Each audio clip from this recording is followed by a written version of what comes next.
We as humans believe that we are the king of this planet in a lot of ways.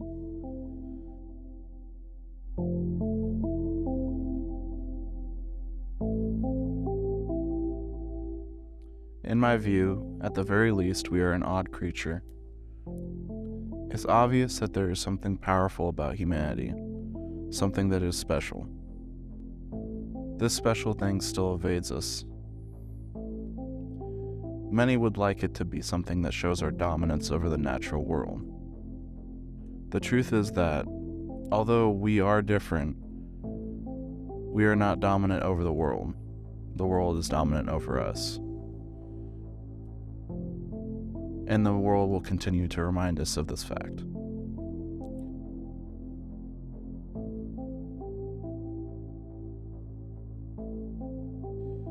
In my childhood, I had a neighbor who was a meteorologist who once quoted that humankind has not woven the web of life, but we are one thread within it.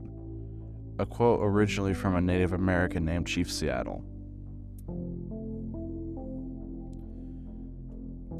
This quote has guided the way that I see the environment since the moment I heard it. Through learning about the ocean, I have learned that the biomass of the ocean is about half as much as the terrestrial biomass. Despite this, I believe that the ocean's health is a foundational part of our Earth, in a similar or larger magnitude than other parts of our environment. I have also been thinking about how much untapped potential the ocean has overall. Since the first weekly assignment in this oceanography class this semester, I have learned about the strength of the ocean on our planet. The ocean could feasibly feed all of the world if we implemented a better relationship between humans and the ocean. Climate change is going to cause instability on our entire planet. Droughts will continue to make us thirsty and decline our food supply, causing hunger. Most of the fish congregate around the coastal areas of the planet. This means that we have a tremendous amount of untapped food supply, if we so choose. However, we must be diligent to keep this food supply going for long periods of time. We cannot allow the oceans to die. Otherwise, we would have spent the last potential way out of climate change and its consequences. We need to care for the ocean in a mutually beneficial way, because the only other option is a mutually destructive way. According to Jackie Savitz, we could manage the fishing on our planet to increase the amount of fish to a level at which we could feed nearly double the number of people that we already do. I don't just want to talk about the food possibilities, however. I would like to propose that the ocean could help us climb out of the hole that we have dug ourselves in more ways than previously explored.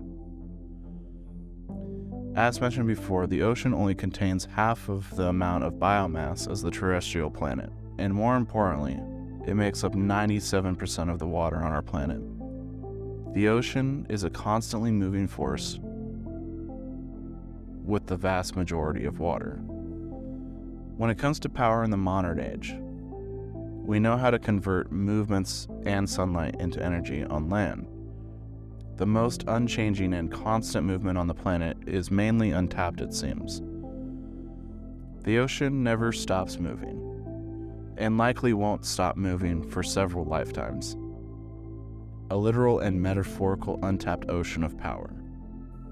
This power could be used to pump water to a desalination plant. This power could be used to desalinate water itself and pump it even further. We could use this water to stop drying up lakes and rivers in places with decreasing water. We could manage this water in ways that treats it like the impossibly expensive commodity it is. We could bring water to the thirsty, and we could use it to slowly reforest arid areas of the world, adding to a theory called the biotic pump theory. We could use the excess salt to artificially increase the salinity in areas of the ocean that rely on that. We could then use our livestock as an artificial source of grassland rejuvenation. We could pump the water inland to create more algae farms and reverse the amount of greenhouse gas in the atmosphere. This is what I believe. In this world, we lack nothing. When soil breaks down, that is a problem. But when we throw more than 40% of our food away in America, that is also a problem. These two problems feasibly being solutions for each other under the right circumstances. The problem seems to be that in our modern world, we can both be on fire and also drowning without any mechanism to reconcile both. The question then becomes, how could this be? What is stopping us from solving our problems? I learned of a philosophical idea a couple years back called the ship of state. The general idea is that the ship's captain is allegorically similar to our governmental rulers. What this has taught me is that the best choice for a ruler is someone who can navigate the challenges that are present before him. But how do we elect this ruler in our modern society? In most cases, the best option we found is democracy. Something that I wouldn't usually question, as it is a taboo to do so, but I couldn't help it considering the political climate of our modern society. If we were to extend this allegory to how it is set up in the modern day, we are a ship of fools who are asked to elect who we think is the best captain despite the clear lack of any amount of experience. So often we elect the people with silver tongues, who know only the ropes of charisma and nothing more. Furthermore, we have people on the ship who want people to keep believing that there are no obstacles, and pay many of our captains to tell us that there is not a single obstacle in the ocean, because otherwise no one would sail on the ship. We have people on the ship who manage everything to benefit only them, and we wonder why things are mismanaged. Humans are minuscule on this planet, despite the specialties that have allowed us to build such a complex society. We cannot solve our impending climate catastrophe on our own. But maybe with better management of our efforts, we could help the planet to save itself. The ocean is the lens through which I see the future. The power of the ocean, if harnessed, is strong enough to get the planet back in shape.